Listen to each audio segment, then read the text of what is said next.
Assalamualaikum warahmatullahi wabarakatuh.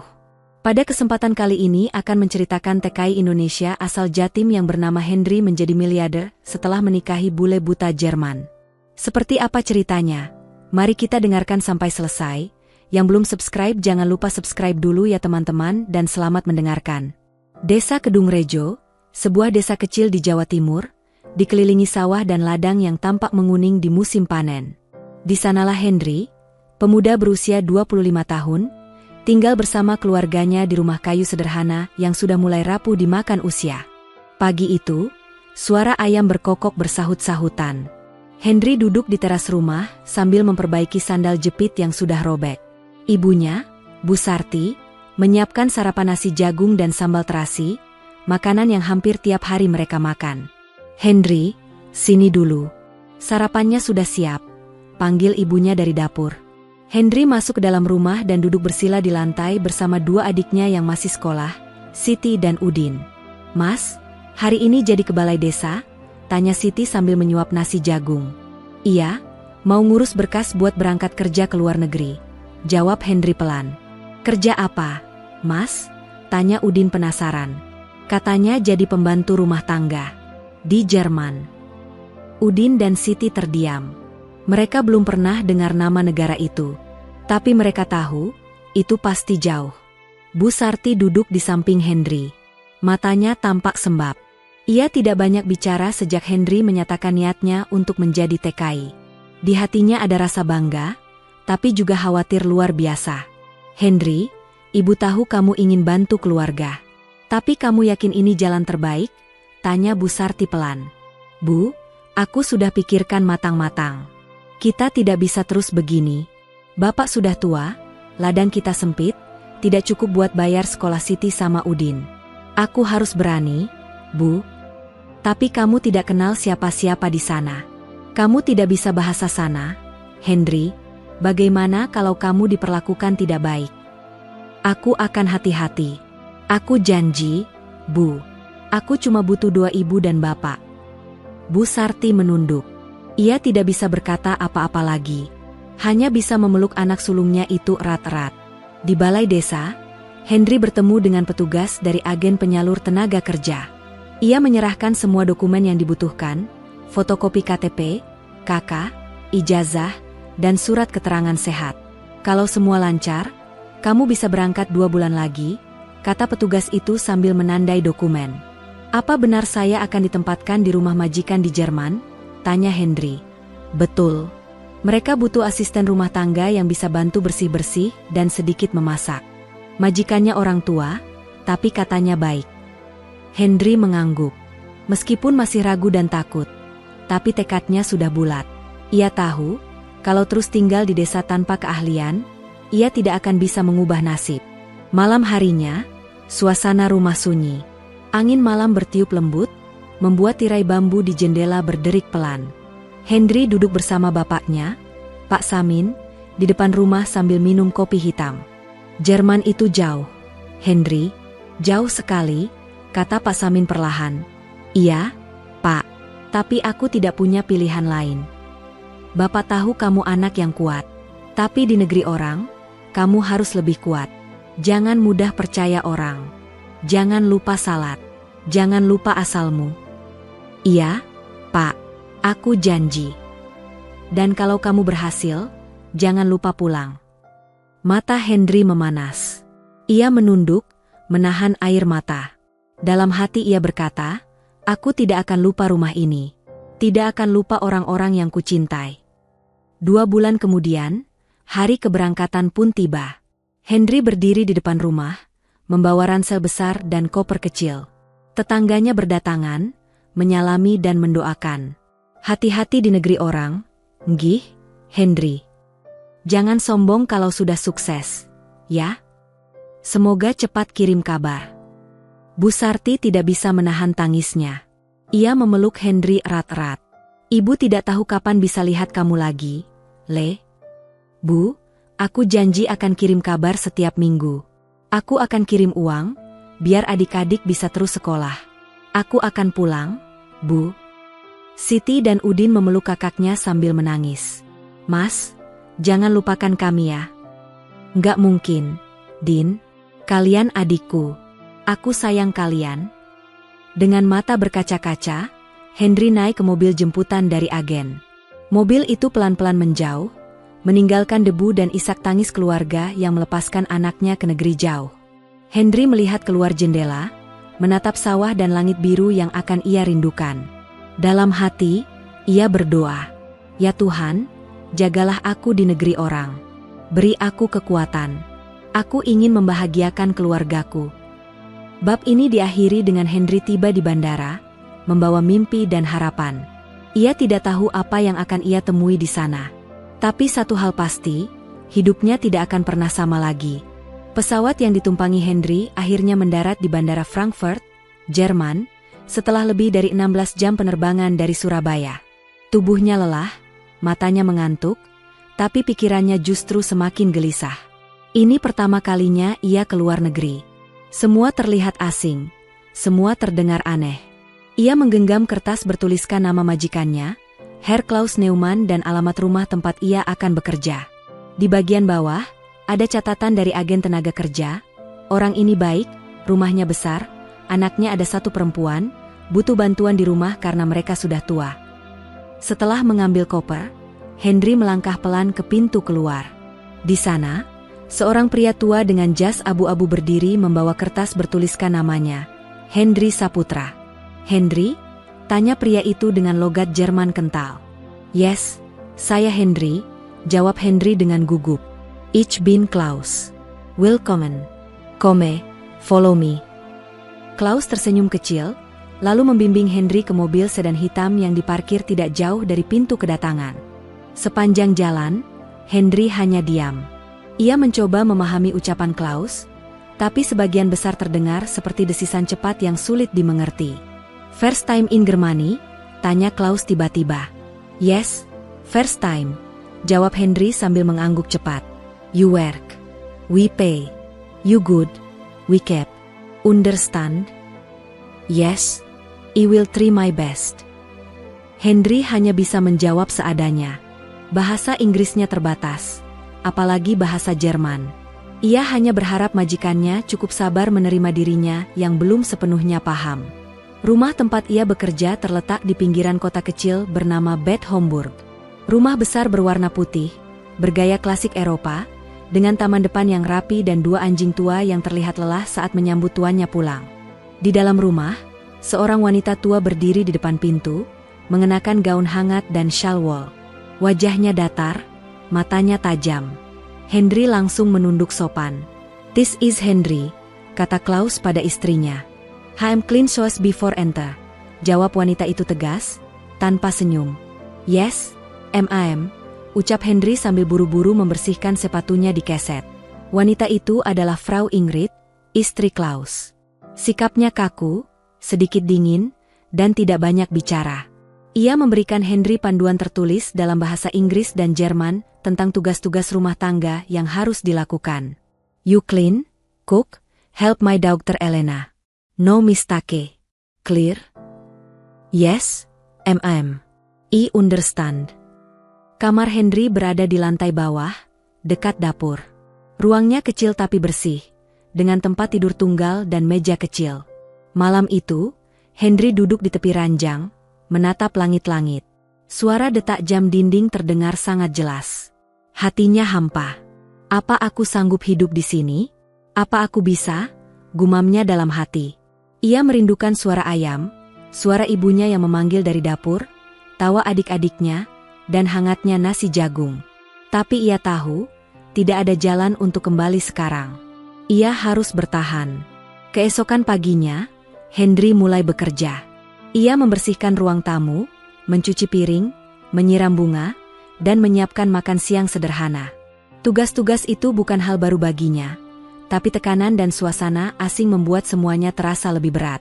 Saat sedang menyapu lorong, tiba-tiba pintu kamar di lantai 2 terbuka. Seorang perempuan muda melangkah keluar, perlahan, meraba-raba dinding. Ia mengenakan kacamata hitam dan tongkat bantu. Henry tertegun. "Who is that?" bisiknya pelan. Frau Ingrid datang dari belakang dan melihat Henry yang terpaku. "That's Elena, my daughter. She's blind. Help her if she asks. But don't talk too much. Yes, ma'am.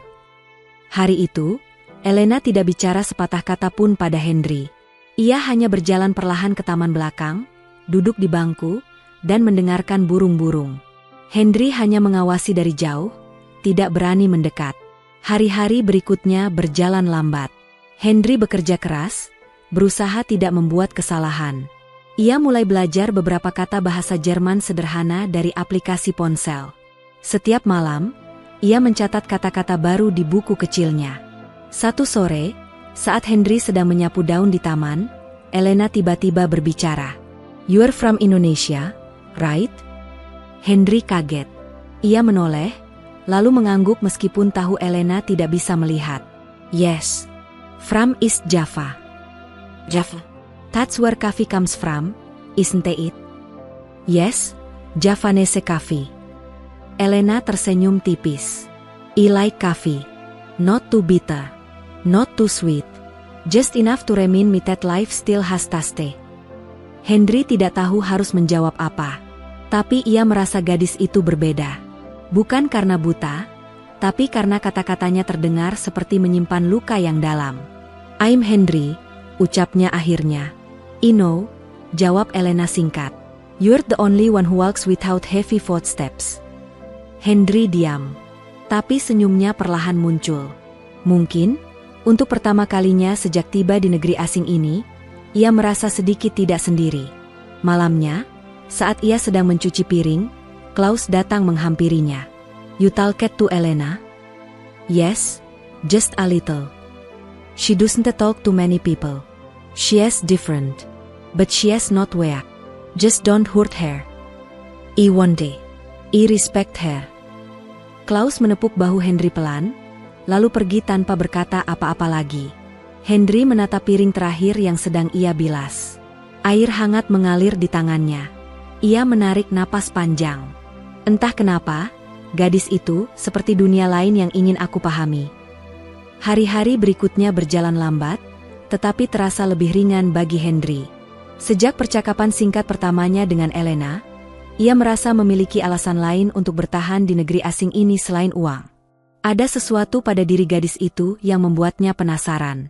Bukan hanya karena kebutaannya, tetapi karena tatapan kosong yang terasa dalam dan ucapan-ucapannya yang tenang namun menyeratkan luka.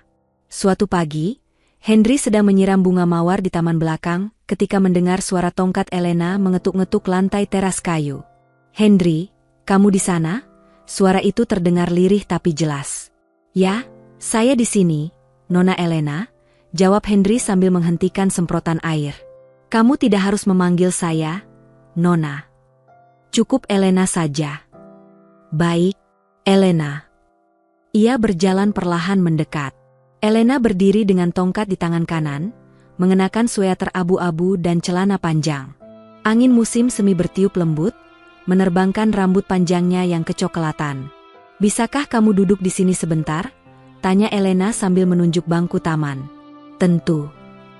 Mereka duduk bersebelahan. Henry sedikit kikuk, belum terbiasa duduk sejajar dengan anak majikannya, apalagi berbicara santai. "Henry, kamu sudah berapa lama di sini?" tanya Elena membuka percakapan. "Sudah hampir 2 minggu." "Apa kamu nyaman bekerja di rumah ini?" "Jujur saja, saya masih beradaptasi. Bahasa dan budaya sangat berbeda. Tapi, saya akan belajar." Elena mengangguk pelan. Ia menoleh ke arah Henry walaupun tidak bisa melihat. "Kamu tahu kenapa aku buta?" tanyanya tiba-tiba. Henry terdiam sejenak. "Tidak. Saya tidak tahu," jawabnya hati-hati. "Kecelakaan mobil. 2 tahun lalu. Supir mabuk. Aku selamat, tapi kehilangan penglihatan. Sejak itu, aku seperti hidup di dunia tanpa warna." Suara Elena terdengar datar, tetapi Henry bisa merasakan getir di balik ucapannya. Ia ingin berkata sesuatu, tapi tak tahu harus mulai dari mana. "Saya turut sedih, Elena," ucapnya pelan. "Tidak perlu kasihan. Aku sudah melewati fase itu. Yang paling sulit bukan kebutaan ini, tapi rasa kehilangan. Kehilangan arah. Kehilangan masa depan." Henry menunduk. Ia tahu rasa kehilangan itu. Ia juga kehilangan banyak.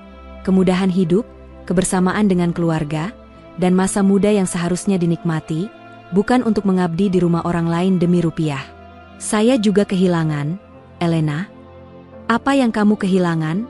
Tanya Elena, tertarik. Waktu. Waktu bersama keluarga. Waktu menjadi anak muda biasa di desa. Di kampung saya, orang miskin harus bekerja sejak kecil. Kalau tidak, kami tidak bisa makan. Elena mendengarkan dalam diam. Lalu ia tersenyum tipis. Kamu orang pertama di rumah ini yang bicara jujur padaku. Saya hanya berkata apa yang saya rasakan. Sejak hari itu, hubungan mereka perlahan berubah. Elena mulai sering meminta Henry menemaninya duduk di taman atau membacakan berita dari koran. Karena Elena tidak bisa melihat, Henry membacakan perlahan dengan suara jelas. Henry, bacakan berita tentang Indonesia. Aku ingin tahu tentang negaramu. Baik. Hari ini ada berita tentang erupsi Gunung Semeru. Elena mendengarkan dengan serius, bahkan terkadang bertanya, Gunung Semeru itu di mana? Di Jawa Timur. Tidak jauh dari kampung saya. Apa kamu pernah mendakinya? Tidak pernah. Waktu dan uang tidak pernah cukup untuk itu. Elena terdiam, lalu berkata lirih. Kalau aku bisa melihat, aku ingin melihat matahari terbit dari puncak gunung. Kalimat itu membuat dada Henry sesak. Ia memandangi wajah Elena, yang selalu tenang, tetapi menyimpan harapan-harapan kecil yang terasa jauh. Suatu sore, hujan turun deras. Elena meminta Henry duduk di dekat jendela kamar sambil bercerita. Henry, ceritakan tentang masa kecilmu.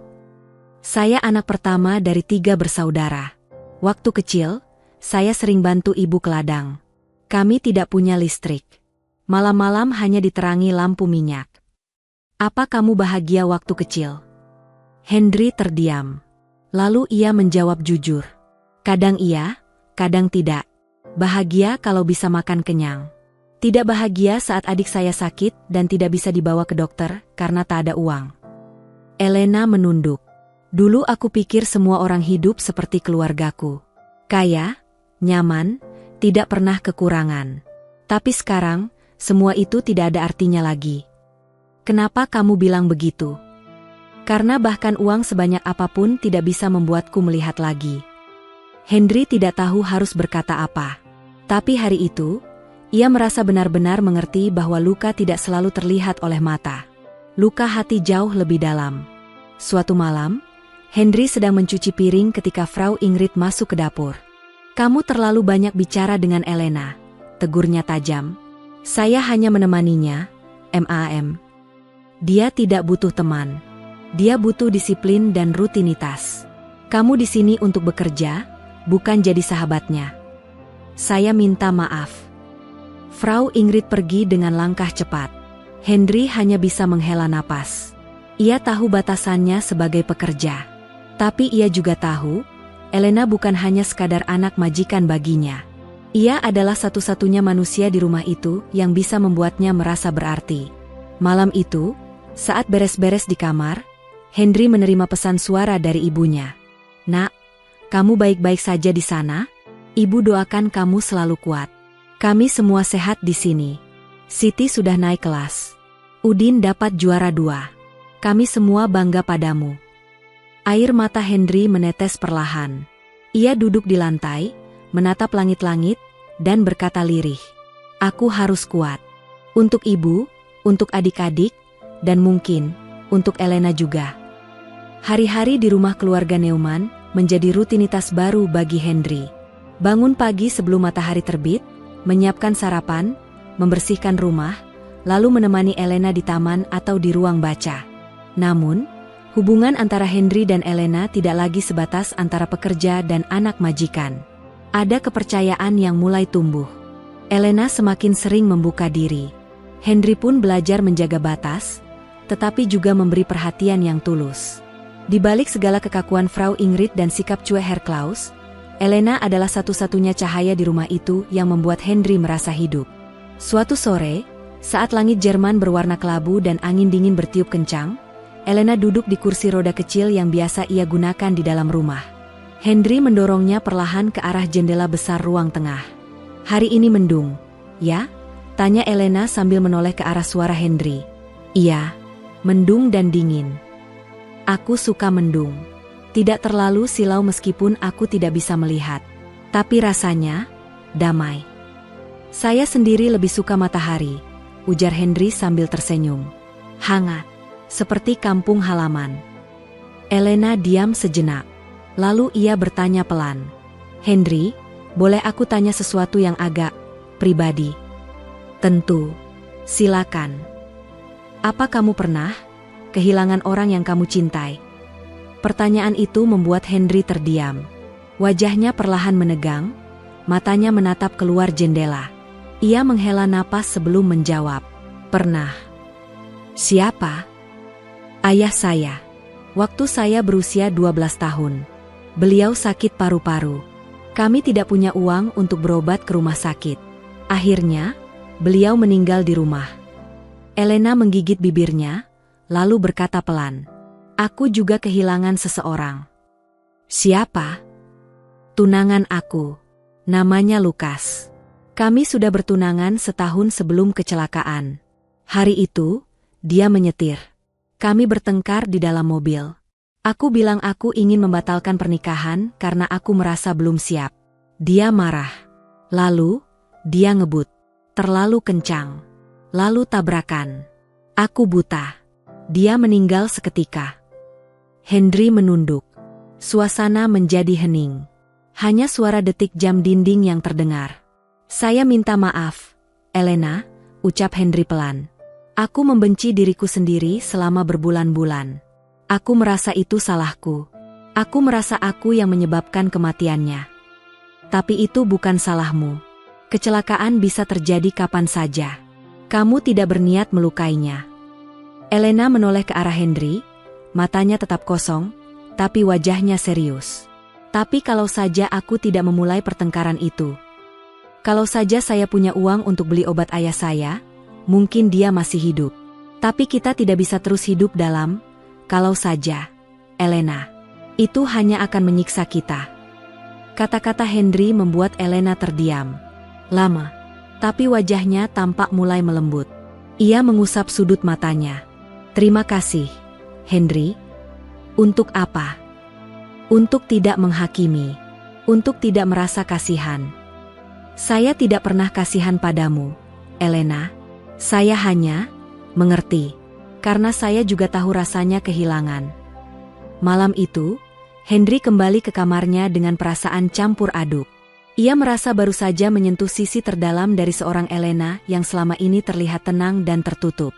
Ia berbaring di kasur sempitnya sambil memandangi langit-langit. Dia bukan hanya buta. Dia juga hancur di dalam, gumam Henry dalam hati. Tapi kenapa saya merasa ingin terus dekat dengannya? Hari-hari berikutnya, Elena tampak lebih terbuka. Ia mulai meminta Henry membacakan novel, mendengarkan musik bersama, bahkan tertawa saat Henry menceritakan kebodohan masa kecilnya.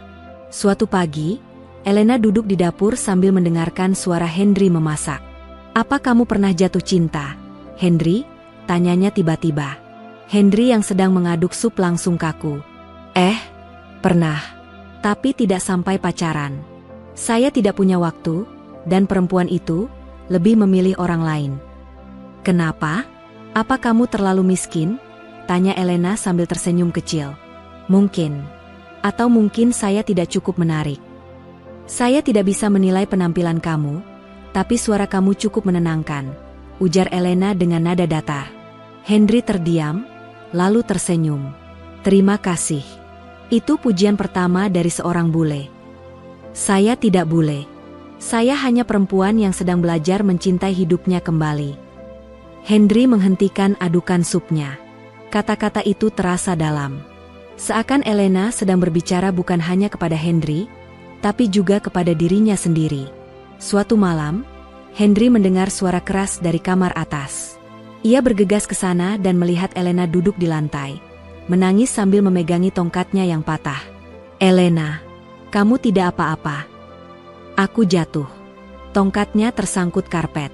Aku benci ini, Henry. Aku benci menjadi beban. Henry langsung membantu Elena duduk di tempat tidur. Ia memegangi bahunya pelan. Kamu bukan beban. Kamu berharga. Kamu cuma bilang itu karena kamu pekerja, dan kamu dibayar untuk bersikap baik. Saya bicara karena saya peduli, bukan karena uang. Elena terdiam. Napasnya terengah. Matanya basah. Kamu satu-satunya orang di rumah ini yang melihat aku bukan sebagai masalah. Karena kamu bukan masalah, Elena. Perlahan, Elena menyandarkan kepalanya di bahu Henry. Mereka duduk dalam diam, dikelilingi hening malam. Di luar, hujan mulai turun. Tapi di dalam kamar itu, ada sesuatu yang mulai tumbuh. Sebuah ikatan yang tidak lagi bisa disangkal. Pagi itu, Henry sedang menata meja makan saat Elena masuk ke ruang makan sambil meraba tembok. Biasanya, ia menunggu di kamar sampai semua beres. Tapi hari itu tampaknya berbeda. Henry, panggil Elena. Ya, saya di sini, jawab Henry, menghampirinya dan memegangi lengannya perlahan. Aku ingin ikut sarapan di ruang makan. Aku lelah terus makan sendirian di kamar. Henry menatap wajah Elena yang tampak lebih segar. Ia mengangguk dan membantunya duduk. Tak lama kemudian, Frau Ingrid masuk. Ia langsung berhenti ketika melihat Elena duduk di meja makan. Elena, kamu kenapa di sini? Tanyanya heran. Aku ingin makan di sini. Aku tidak mau terus merasa seperti tamu di rumah sendiri. Tapi biasanya kamu. Iya, biasanya. Tapi sekarang aku ingin mencoba hal baru, jawab Elena tegas. Frau Ingrid hanya mengangguk pelan, lalu duduk di ujung meja. Tatapannya sesekali mengarah tajam ke Henry. Selama sarapan, suasana sedikit canggung. Namun Elena berusaha mencairkannya. Henry, ceritakan lagi tentang desa tempat kamu tinggal. Tentu. Nama desa saya Ngantang. Bu Elena, ujar Henry sambil melirik Frau Ingrid yang tampak mengangkat alis. Itu di Jawa Timur, dekat pegunungan. Udaranya dingin, seperti pagi-pagi di sini. Apa kamu suka tinggal di sana? Sangat suka. Tapi, tidak banyak pekerjaan. Itu sebabnya saya merantau ke sini. Elena mengangguk pelan. Ia tampak menikmati cerita-cerita itu. Aku ingin sekali mendengar suara ayam jago waktu subuh. Ayah pernah bawa aku ke pedesaan waktu kecil. Sejak itu, aku jatuh cinta dengan suasana pagi di desa. Kalau kamu ingin, saya bisa rekamkan suara dari kampung saya nanti, saat saya pulang, ujar Henry sambil tersenyum. Elena tertawa kecil. Itu akan jadi hadiah paling indah. Frau Ingrid yang sedari tadi diam, akhirnya angkat bicara. Elena, kamu tidak seharusnya terlalu dekat dengan pekerja. Kenapa tidak, Mama? Karena itu tidak pantas. Dia bukan dari dunia kita. Elena menoleh tajam. Mama, Henry lebih mengerti aku dibanding siapapun di rumah ini. Dia yang menemani aku saat aku merasa hancur. Dia yang mendengarkan aku saat Mama dan Papa terlalu sibuk dengan urusan perusahaan. Frau Ingrid tampak tersinggung, tapi ia tidak berkata apa-apa lagi. Ia berdiri, lalu pergi meninggalkan meja makan. Maaf, Henry, bisik Elena. Tidak apa-apa. Saya sudah terbiasa dinilai rendah. Tapi tidak seharusnya begitu. Hari itu, untuk pertama kalinya, Elena memberanikan diri keluar rumah bersama Henry. Mereka pergi ke taman kota di pinggiran Hamburg. Henry mendorong kursi rodanya sambil menceritakan suasana sekitar. Di sebelah kiri ada anak-anak main sepatu roda. Di sebelah kanan ada danau kecil. Angsa-angsa putih sedang berenang. Elena tersenyum sambil menarik napas dalam-dalam. Aku bisa mencium bau rumput basah dan sedikit aroma kopi dari kafe di seberang jalan. Kamu hebat, Elena. Peka sekali. Kalau kamu tidak bisa melihat, kamu harus mengandalkan semua indera yang lain. Mereka duduk di bangku taman. Elena melepas kacamatanya dan menengadahkan wajah ke langit. Kamu tahu, Henry, aku dulu sangat membenci hidup. Aku merasa seperti bangkai hidup. Orang-orang hanya melihatku sebagai gadis buta yang malang. Tapi kamu melihat aku sebagai manusia. Karena kamu memang manusia. Sama seperti saya. Sama-sama punya luka. Sama-sama berusaha sembuh. Dan mungkin sama-sama butuh cinta, gumam Elena. Henry menoleh cepat. Jantungnya berdetak lebih kencang. Apa maksudmu? Aku tidak tahu, Henry, tapi saat kamu ada di dekatku, aku merasa tidak sendirian. Aku merasa aman. Henry tidak langsung menjawab. Ia hanya menatap wajah Elena yang lembut, tanpa ekspresi berlebihan, tetapi jujur. Ia tidak pernah menyangka akan bisa dekat dengan seseorang seperti Elena. Seorang bule, anak majikan pula. Tapi hari-hari bersama Elena, membuat perasaannya tumbuh tanpa bisa dicegah. Elena, saya hanya orang biasa. Saya bahkan belum lulus SMA. Saya tidak punya apa-apa selain kerja keras. Aku tidak peduli soal semua itu. Yang aku tahu, kamu membuat aku percaya bahwa hidup ini masih layak dijalani. Kata-kata Elena membuat Henry terdiam cukup lama. Ia tidak tahu harus membalas dengan apa. Tapi satu hal yang pasti, hari itu menjadi titik balik hubungan mereka. Beberapa hari kemudian, Frau Ingrid memanggil Henry ke ruang kerja. Saya dengar kamu sering mengajak Elena keluar. Iya, MAM. Tapi atas permintaan Elena sendiri. Saya tidak suka. Saya minta maaf, MAM. Tapi saya hanya berusaha membuat dia bahagia. Frau Ingrid menatap Henry tajam. Apa kamu mulai menyukai anak saya? Pertanyaan itu membuat Henry terdiam. Ia tahu menjawab jujur bisa membuatnya diusir. Tapi ia tidak ingin juga berbohong. Saya tidak berniat apa-apa yang buruk, MAM. Saya hanya mulai peduli. Peduli bisa berubah jadi perasaan. Saya tidak mau anak saya terlibat dengan orang yang tidak setara. Saya mengerti, MAM. Frau Ingrid menatapnya tajam. Saya tidak akan membiarkan ini berlanjut. Ingat itu. Namun malamnya, Elena memanggil Henry ke kamarnya. Mama bilang sesuatu padamu, ya? Iya. Dia menyuruh saya jaga jarak. Aku tidak mau kamu menjauh dariku, Henry. Tapi saya juga tidak ingin membuat hubungan kamu dengan keluargamu rusak. Elena menghela napas panjang. Kalau mereka tidak bisa menerima kamu, maka mereka juga tidak benar-benar peduli padaku. Jangan bicara seperti itu. Aku serius. Henry, aku ingin kamu tetap di sini. Tetap di sisiku. Bukan sebagai pekerja, tapi sebagai seseorang yang berarti. Henry menatap Elena lama. Meski ia buta, Elena bisa merasakan bahwa Henry sedang bergulat dalam pikirannya. Akhirnya, Henry berkata pelan, "Kalau kamu yakin, saya akan tetap ada di sini. Untuk kamu." Beberapa hari setelah percakapan malam itu, hubungan antara Henry dan Elena semakin dekat. Tidak lagi ada jarak yang kaku seperti sebelumnya. Elena tidak ragu memegang tangan Henry ketika mereka berjalan-jalan. Henry pun mulai terbiasa berbicara dari hati ke hati dengan Elena, tanpa takut dihakimi. Namun suasana rumah Neumann semakin tidak nyaman. Frau Ingrid mulai bersikap dingin dan sinis setiap kali melihat Henry dan Elena bersama. Bahkan Herr Klaus, yang selama ini jarang campur tangan, mulai terlihat tidak senang. Suatu pagi, Henry dipanggil ke ruang kerja oleh Herr Klaus. "Duduk," kata Klaus singkat. Henry duduk dengan ragu. Di hadapannya, Klaus menatap tajam sambil merapikan jasnya. "Saya dengar dari istri saya, hubungan kamu dengan Elena semakin dekat." "Ya, Sir. Kami sering berbicara dan pergi ke taman bersama. Tapi tidak ada niat buruk dari saya." "Itu bukan pertanyaannya," balas Klaus dingin. "Saya ingin tahu apa kamu punya maksud lebih dari sekadar merawat anak saya." "Maksud saya hanya membuat dia bahagia, Sir. Elena selama ini merasa kesepian. Saya hanya ingin jadi teman untuknya. Kamu sadar posisi kamu di rumah ini? Kamu hanyalah pekerja. Kamu tidak punya hak untuk merasa setara." Kata-kata itu seperti tamparan keras bagi Henry. Tapi ia mencoba tetap tenang. "Saya sadar posisi saya, Sir. Tapi saya juga manusia.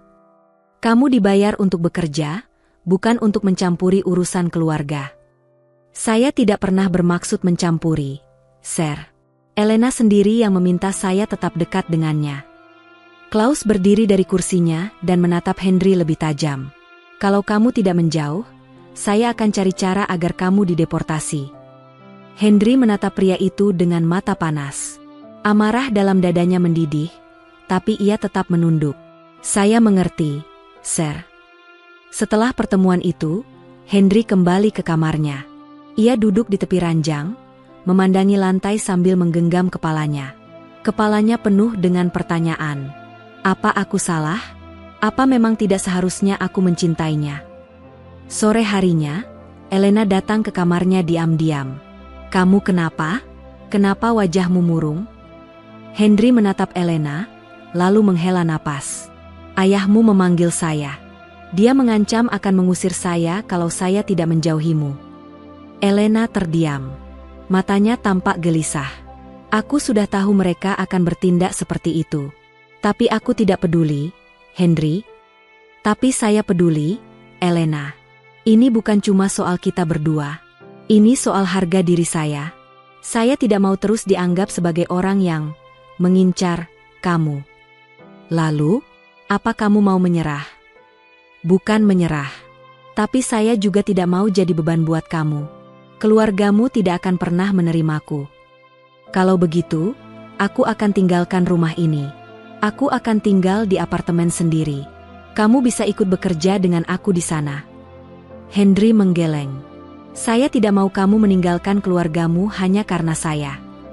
Kamu lebih dari sekadar pekerja, Henry. Kamu lelaki yang membuat aku bisa tersenyum lagi. Kamu yang membuat aku merasa dilihat.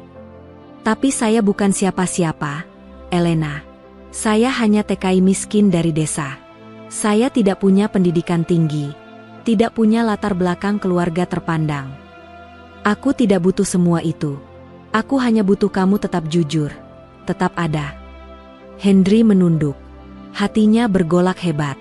Ia mencintai Elena. Tapi cintanya terasa seperti duri karena harus berhadapan dengan tembok besar bernama status sosial. Beberapa hari kemudian, keluarga Neumann mengadakan acara makan malam dengan para kolega bisnis. Elena diminta hadir di ruang utama. Henry, seperti biasa, bertugas membantu menyajikan makanan.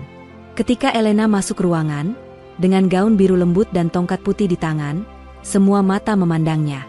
Ia terlihat anggun meski tidak bisa melihat. Henry berdiri di sudut ruangan, hanya diam memperhatikan.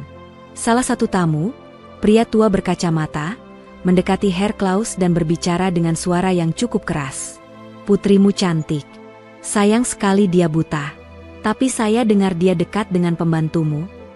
Frau Ingrid segera menarik si tamu, menjauh sambil tersenyum paksa. Namun Elena mendengar itu. Ia mendekati ayahnya dan berkata dengan tegas di tengah keramaian. Ya, saya dekat dengan Henry. Dan saya bangga akan hal itu. Ruangan langsung sunyi. Semua tamu menoleh. Klaus memucat. Ingrid menutup mulutnya dengan tangan. Elena, cukup, bentak Klaus dengan suara tertahan. Tidak, Ayah. Selama ini kalian hanya memikirkan citra keluarga. Tapi tidak pernah peduli bagaimana rasanya jadi aku. Henry adalah satu-satunya orang yang benar-benar peduli padaku sebagai manusia. Klaus tampak geram. Ia berdiri dan menarik Elena menjauh. Henry hanya bisa berdiri kaku di sudut ruangan, tidak tahu harus bersikap bagaimana. Setelah acara selesai, ia kembali ke kamarnya. Malam itu, Henry berkemas. Ia tidak tahan lagi. Ia tidak ingin jadi sumber perpecahan antara Elena dan keluarganya. Ketika Elena datang ke kamarnya, ia mendapati Henry sudah memasukkan pakaiannya ke dalam koper kecil. Kamu mau kemana? Tanya Elena dengan suara tinggi. Saya harus pergi, Elena. Ini semua salah. Saya tidak pantas ada di rumah ini. Jangan tinggalkan aku, Henry. Kalau saya tetap di sini, kamu akan terus terluka. Saya tidak mau kamu kehilangan keluargamu. Aku lebih rela kehilangan mereka daripada kehilangan kamu. Henry terdiam. Matanya mulai berkaca-kaca. Saya juga mencintaimu, Elena. Tapi cinta saja tidak cukup kalau dunia terus memandang saya hina karena status saya. Kalau begitu, buktikan kamu bisa berdiri di atas kakimu sendiri. Buktikan bahwa kamu bisa sejajar. Itu yang akan saya lakukan, jawab Henry. Tapi bukan dari dalam rumah ini. Saya harus pergi, Elena. Demi kita. Dengan langkah berat, Henry meninggalkan kamar itu, membawa kopernya, dan keluar dari rumah yang selama ini menjadi saksi tumbuhnya cinta yang tak biasa. Elena hanya bisa terduduk di tempat tidur, menangis. Hatinya hancur. Sementara di luar rumah, angin dingin malam Hamburg menyambut Henry yang berjalan sendiri di trotoar. Tapi di balik langkah itu, ada tekad baru. Saya akan kembali. Bukan sebagai pembantu, tapi sebagai pria yang layak untukmu. Malam itu, Henry berjalan sendirian di kota Hamburg. Dengan koper kecil di tangan dan jaket tipis yang tak mampu menahan dingin, ia mencoba menenangkan hati yang sedang hancur. Langkahnya berat, bukan karena lelah fisik, tapi karena luka emosional yang begitu dalam. Saya bodoh. Saya tinggalkan orang yang saya cintai, gumam Henry sambil menunduk. Namun, jauh di dalam hatinya, ada satu keyakinan. Kalau dia ingin kembali sebagai pria yang pantas bagi Elena, dia harus mulai dari bawah. Dengan kerja keras. Dengan harga diri. Malam itu Henry menginap di tempat sesama TKI yang dulu pernah dikenalnya saat pelatihan awal di Jerman. Namanya Ardi, bekerja sebagai tukang bersih-bersih di restoran kecil milik orang Turki. "Kamu beneran keluar dari rumah majikan?" tanya Ardi saat Henry menceritakan semuanya. "Iya, saya nggak kuat lagi diperlakukan kayak barang tak layak. Saya mau bangun hidup saya sendiri." "Berarti kamu belum punya tempat kerja?" "Belum, tapi saya nggak mau pulang ke Indonesia dulu. Belum sampai saya bisa buktikan saya bisa jadi seseorang." Ardi mengangguk pelan, lalu menepuk pundak Henry. "Kalau kamu serius, besok ikut aku ke restoran. Bosku butuh tambahan orang buat bersihin dapur. Kerjanya berat, gajinya kecil, tapi lumayan buat awal." "Saya mau," jawab Henry mantap. Keesokan paginya, Henry mulai bekerja di dapur restoran Turki. Ia mencuci piring dari pagi hingga malam, membersihkan lantai berminyak, mengangkat bahan-bahan makanan berat, dan kadang tidur hanya 4 jam sehari. Tapi ia tidak pernah mengeluh. Hari demi hari, tubuhnya mulai terbiasa dengan ritme baru. Meski lelah, pikirannya tetap tertuju pada satu tujuan, menjadi layak untuk Elena. Waktu istirahat, ia sering duduk di sudut dapur sambil mencatat di buku kecil. Ia mulai belajar bahasa Jerman lebih serius. Ia juga membaca artikel daring tentang bisnis kecil-kecilan, khususnya tentang makanan Indonesia yang mulai digemari orang Jerman. "Saya bisa mulai usaha kecil nanti," gumamnya. "Mungkin jual makanan khas Indonesia buat warga lokal." Ardi yang melihat Henry terus mencatat akhirnya bertanya, "Kamu ngapain tiap malam nulis-nulis begitu?" "Saya belajar. Saya mau buka usaha sendiri suatu hari nanti." "Wih, keren. Tapi butuh modal besar loh." "Saya tahu. Tapi saya bakal kerja keras. Saya simpan tiap sen yang saya punya." 3 bulan berlalu. Henry masih bekerja di restoran Turki. Gajinya memang tidak besar, tapi ia sudah bisa menyewa kamar kecil sendiri, tidak numpang lagi di tempat Ardi. Ia mulai hidup mandiri sepenuhnya. Suatu sore, setelah selesai bekerja, Henry menerima pesan dari Elena. "Apakah kamu baik-baik saja?" Jantung Henry berdebar. Sudah lama mereka tidak saling bicara. Ia memandang layar ponsel cukup lama sebelum akhirnya membalas. "Saya baik. Saya sedang bekerja keras. Maaf saya belum bisa hubungi kamu lebih dulu." Tak lama kemudian, Elena membalas. "Aku rindu. Aku selalu bertanya-tanya, apakah kamu masih memikirkan aku?" Henry menahan napas, lalu menjawab, "Setiap hari.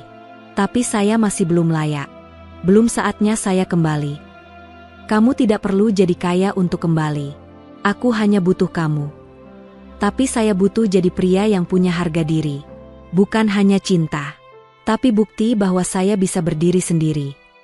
Elena tidak membalas lagi malam itu. Hari-hari selanjutnya, Henry semakin giat bekerja. Ia mulai minta tambahan shift malam untuk membersihkan dapur saat restoran tutup. Ia juga menawarkan diri membantu bagian pengantaran makanan. Pemilik restoran, Pak Kemal, pria parubaya asal Istanbul, mulai memperhatikan etos kerja Henry. "Kamu rajin, Henry. Tidak banyak anak muda sepertimu. Terima kasih, Pak. Saya hanya ingin hidup lebih baik. Kalau kamu ada ide bisnis, ngomong saja. Mungkin kita bisa kerja sama. Sebenarnya saya punya impian jual makanan Indonesia di sini. Hah? Menarik. Orang Jerman suka yang eksotis. Kamu bisa ajarkan saya beberapa menu? Bisa, Pak. Saya bisa masak soto ayam, nasi goreng, dan bakwan. Dari situlah awal ide baru muncul. Kemal memberi Henry kesempatan membuka gerai kecil di salah satu sudut restoran, khusus menjual makanan khas Indonesia untuk take away. Saya beri kamu tempat. Kamu atur menunya. Keuntungan dibagi adil, kata Kemal. Terima kasih banyak, Pak. Ini lebih dari mimpi. Henry pun mulai membeli bahan sendiri, mencoba resep yang dulu diajarkan ibunya, dan menjadikan makanan Indonesia sebagai alat untuk bangkit. Gerai kecil itu dinamakan Rasa Jawa. Setiap hari, Henry menempel tulisan di luar, nasi goreng, bakwan, soto ayam homemade Indonesian taste. Lambat laun, pelanggan mulai datang. Banyak yang penasaran, dan sebagian ketagihan. 6 bulan sejak keluar dari rumah keluarga Neumann, gerai Rasa Jawa mulai dikenal di lingkungan sekitar. Wartawan lokal bahkan sempat menulis artikel kecil tentang anak muda Indonesia yang membuka usaha makanan tradisional di Hamburg. Pada suatu malam yang dingin, Henry berdiri di depan gerai kecilnya sambil memandangi langit kota yang cerah. Saya belum jadi miliarder, tapi saya sudah bisa berdiri sendiri. Ponselnya bergetar. Sebuah pesan masuk. Aku dengar dari seorang teman bahwa ada gerai makanan Indonesia di restoran Turki dekat Altstadt. Apa itu kamu? Henry tersenyum. Ia tahu siapa pengirimnya. Elena. Iya, itu saya. Aku ingin datang. Aku akan siapkan bakwan favoritmu. Keesokan harinya, Elena datang. Ditemani seorang asistennya, ia berdiri di depan gerai sambil mengenakan mantel coklat muda dan syal wol biru. Henry keluar dari dapur dan menatap wanita yang sangat ia rindukan itu. Elena. Kamu terlihat dewasa sekarang, ucap Elena dengan suara bergetar. Saya rindu kamu. Aku juga. Dan aku bangga padamu, Henry. Henry menatap wanita itu dengan mata berkaca-kaca. Ia tahu, jalan yang ia tempuh belum selesai. Tapi hari itu, dia sudah membuktikan satu hal penting. Cinta tidak harus mengemis pengakuan, tapi harus diperjuangkan dengan harga diri. Sore itu di Hamburg terasa lebih hangat, meskipun suhu masih di bawah 10 derajat. Henry berdiri di depan gerainya, mengenakan celemek berlogo Rasa Jawa, sambil menunggu pelanggan terakhir. Tapi kali ini, yang datang bukan sekadar pelanggan. Elena, wanita yang selama ini hanya hadir dalam mimpi dan pesan-pesan singkat, akhirnya datang dengan dibantu seorang asisten. Ia berjalan perlahan, tongkat putih di tangan kanannya, senyum kecil di wajahnya. Ketika Henry melihatnya, ia langsung menghentikan semua aktivitas. Elena. Elena tersenyum dan mengangguk pelan. Kamu, akhirnya aku bisa mencium aroma makananmu langsung dari sumbernya. Henry terdiam, tidak tahu harus berkata apa. Semua rasa bercampur jadi satu. Rindu, senang, takut, gugup. Kamu, ingin makan di sini? Tanya Henry hati-hati. Kalau boleh. Tapi bukan sekadar makan. Aku ingin bicara. Henry mengangguk dan mempersilakan Elena duduk di bangku kecil yang ia siapkan khusus untuknya di pojok kedai. Ia segera menyajikan bakwan dan nasi goreng yang ia tahu menjadi favorit Elena. Setelah semuanya siap, Henry duduk berhadapan dengan Elena. Mereka berdua saling diam selama beberapa saat. Gerainya harum sekali, ujar Elena sambil tersenyum. Saya tidak menyangka kamu akan datang. Aku butuh waktu untuk memahami semua ini, Henry. Sejak kamu pergi, rumah itu terasa hampa. Orang tuaku tetap keras kepala, tapi aku tidak peduli lagi. Aku mencintaimu. Henry menunduk, matanya berkaca-kaca. Saya tidak pernah berhenti memikirkanmu. Tapi saya juga tidak ingin cinta ini menjadi alasan kamu bermusuhan dengan keluargamu. Aku sudah lelah hidup dalam kendali mereka. Selama ini mereka hanya melihat dengan mata, tapi tidak pernah melihat hati. Saya takut, Lena. Takut kamu menyesal kalau akhirnya memilih saya. Aku justru menyesal tidak berjuang lebih keras untukmu sejak awal. Henry, aku tidak butuh kamu jadi miliarder atau jadi siapa-siapa. Aku hanya butuh kamu tetap jadi kamu. Tapi sekarang saya sudah bukan Henry yang dulu. Saya bukan lagi pembantu. Saya bukan lagi orang yang hanya bergantung. Sekarang saya berdiri sendiri. Elena tersenyum bangga. Dan itu yang membuat aku makin mencintaimu. Mereka saling menatap dalam diam. Meski mata Elena tidak bisa melihat, tapi Henry merasa seperti ditatap langsung ke jiwanya. Tiba-tiba Elena meraih tangan Henry dan menggenggamnya. Henry, aku ingin kamu kembali dalam hidupku. Bukan sebagai perawat, tapi sebagai pendamping. Kamu yakin? Dunia mungkin tetap mencibir kita. Orang-orang akan menganggap hubungan kita aneh. Mereka akan bilang kamu hanya kasihan pada saya, atau saya memanfaatkan kamu. Biarlah mereka bicara. Aku tidak hidup untuk membuat dunia puas. Aku hidup untuk bahagia. Dan kamu adalah bagian dari kebahagiaan itu. Henry tidak bisa berkata-kata lagi. Air matanya menetes, dan Elena meraba pipinya dengan lembut. Jangan menangis. Aku sudah memutuskan. Kalau kamu masih ingin aku dalam hidupmu, aku akan tinggal bersamamu. Tapi, bagaimana dengan orang tuamu? Aku sudah keluar dari rumah. Aku sudah sewa apartemen sendiri. Aku tidak ingin hidup di bawah tekanan mereka lagi. Henry menatap Elena dengan penuh kagum. Wanita ini, yang selama ini tampak lemah karena kehilangan penglihatannya, ternyata jauh lebih kuat dari yang ia duga. Kamu luar biasa, Lena.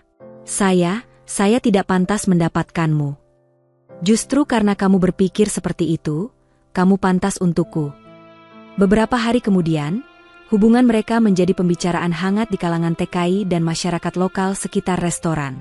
Ada yang memuji keberanian Henry dan Elena, ada pula yang mencibir.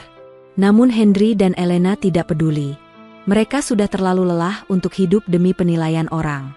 Elena mulai datang ke gerai lebih sering, kadang membacakan puisi dalam bahasa Jerman untuk menarik perhatian pelanggan. Henry bahkan mencetak menu dalam huruf Braille agar Elena bisa ikut melayani. Usaha, rasa Jawa, semakin ramai. Media lokal kembali menulis tentang mereka. Kali ini bukan hanya tentang makanan Indonesia, tapi tentang kisah cinta unik yang menginspirasi. Beberapa stasiun televisi Jerman bahkan meliput mereka dalam acara dokumenter singkat. Dalam wawancara itu, Henry berkata, "Saya hanyalah pemuda desa dari Jawa Timur. Saya datang ke sini sebagai TKI. Tapi Tuhan pertemukan saya dengan seseorang yang mengubah hidup saya. Bukan karena hartanya, tapi karena hatinya." Suatu malam, Henry dan Elena duduk di balkon apartemen sederhana mereka, memandang langit malam Hamburg. "Kamu ingat saat pertama kali kamu menyentuh wajahku?" tanya Elena pelan. "Saya ingat. Waktu itu kamu tanya, apakah kamu tersenyum sekarang?" Elena tertawa kecil. "Dan kamu memang tersenyum waktu itu." "Saya masih tersenyum sampai sekarang. Tapi bukan karena saya bahagia sebagai pria yang berhasil, tapi karena saya bisa membahagiakan kamu. Dan aku bahagia bukan karena kamu punya gerai makanan atau masuk televisi, tapi karena kamu tetap Henry yang dulu. Tulus, sabar, dan penuh cinta." Henry menggenggam tangan Elena erat. "Kamu tahu, saya tidak pernah bermimpi jadi miliarder. Tapi kalau cinta kamu adalah harta, maka saya adalah orang paling kaya di dunia." Elena menunduk, wajahnya merah. Meski matanya tidak bisa melihat, tapi hatinya bisa merasakan setiap kata yang keluar dari mulut Henry. Malam itu, mereka berdua duduk berpelukan dalam hening. Tidak butuh kata-kata lagi. Dunia boleh berkata apa, tapi mereka sudah menemukan arti hidup yang sesungguhnya. Menerima, menghargai, dan mencintai tanpa syarat. 2 tahun telah berlalu sejak Henry dan Elena memulai hidup bersama. Gerai rasa Jawa yang dulu hanya berupa sudut kecil di restoran Turki kini, telah berubah menjadi restoran sendiri yang berdiri megah di pusat kota Hamburg. Nama restorannya kini berganti menjadi Nusantara Soul, dan menjadi salah satu tujuan kuliner paling dicari di kota itu. Tidak hanya karena masakannya yang otentik, tapi juga karena kisah cinta unik di baliknya. Elena, meski tetap tak bisa melihat, menjadi bagian penting dari restoran itu. Ia yang mengatur interior agar ramah difabel. Ia juga yang membuat program sosial untuk mengajak penyandang disabilitas di Hamburg bekerja di restoran mereka. Hari itu, suasana restoran ramai karena ada perayaan khusus. Ulang tahun kedua restoran dan peluncuran cabang baru yang akan dibuka di Berlin. Di tengah keramaian, Henry berdiri di depan mikrofon, mengenakan batik coklat tua, sementara Elena duduk di sebelahnya, anggun dengan gaun biru sederhana dan senyum manis di wajahnya. "Saya ingin berterima kasih pada semua yang hadir hari ini," ucap Henry. 2 tahun lalu saya hanyalah seorang pembersih dapur. Saya datang ke Jerman dengan niat sederhana, membantu keluarga. Tapi hidup membawa saya ke cerita yang tidak pernah saya bayangkan. Semua hadirin diam mendengarkan. Banyak yang memegang tisu, menahan air mata. Saya jatuh cinta pada seseorang yang tidak bisa melihat saya secara fisik, tapi bisa melihat saya sepenuhnya sebagai manusia. Elena mengajarkan saya arti cinta sejati. Elena tersenyum haru dan mengangguk pelan. Dan hari ini, kami berdiri di sini bukan hanya sebagai pasangan, tapi sebagai tim, sebagai sahabat, dan sebagai keluarga bagi semua yang percaya bahwa keterbatasan bukanlah akhir. Tepuk tangan menggema di seluruh ruangan. Beberapa mantan TKI yang kini bekerja di restoran ikut menangis. Usai acara, Elena dan Henry duduk di meja khusus untuk mereka. "Aku tidak percaya kita bisa sejauh ini," kata Elena pelan sambil menggenggam tangan Henry. "Saya juga tidak percaya. Tapi saya selalu percaya satu hal, kamu kekuatan saya. Dan kamu cahaya saya." Henry tersenyum dan menatap langit-langit ruangan. "Lena, saya ingin pulang." "Ke Indonesia?" "Iya, sudah lama saya tidak bertemu keluarga. Saya ingin kamu bertemu ibu saya. Dan saya ingin tunjukkan pada dunia, kalau anak desa pun bisa membuat dunia melihatnya, tanpa harus menginjak harga dirinya." Beberapa bulan kemudian, Henry dan Elena terbang ke Indonesia. Penerbangan dari Hamburg ke Surabaya ditempuh dengan transit panjang. Tapi Elena menikmati setiap momennya. Sesampainya di Bandara Juanda, mereka disambut keluarga Henry, termasuk ibunya yang sudah menua, adik-adiknya, dan beberapa tetangga yang sudah mendengar kabar keberhasilan Henry dari media sosial. Tangis pecah saat Henry memeluk ibunya. "Bu, ini Henry, anakmu," ucap Henry sambil menunduk mencium tangan ibunya. "Gusti Allah, kamu pulang. Le, kamu pulang," isak ibunya. "Dan ini, istri saya, Bu. Namanya Elena." Elena tersenyum, lalu meraba tangan ibu Henry dan menciumnya. "Saya senang bisa bertemu ibu." Henry selalu bercerita tentang ibu setiap malam. Sang ibu menangis lagi sambil mengelus kepala Elena. "Anakku, meski matamu tidak bisa melihat, tapi hatimu melihat anakku lebih dari siapapun. Terima kasih sudah mencintainya." Selama beberapa hari di kampung, Elena mengenal kehidupan sederhana Indonesia. Ia mencicipi nasi pecel, ikut ke sawah, dan bahkan belajar membatik. Meski tertatih-tatih, ia terus tersenyum. Para tetangga pun mulai melihat bahwa cinta mereka bukan sekadar cerita sinetron, tapi nyata. Seorang bule buta datang jauh-jauh, hanya untuk mengenal budaya dan keluarga suaminya dari desa. Di malam terakhir sebelum kembali ke Jerman, Henry mengajak Elena duduk di teras rumah masa kecilnya. "Saya ingin beli tanah di sini, bangun rumah. Kalau nanti kita tua, kita bisa pulang dan tinggal di sini." Aku suka ide itu. Aku ingin kita punya tempat yang tenang, yang penuh kenangan.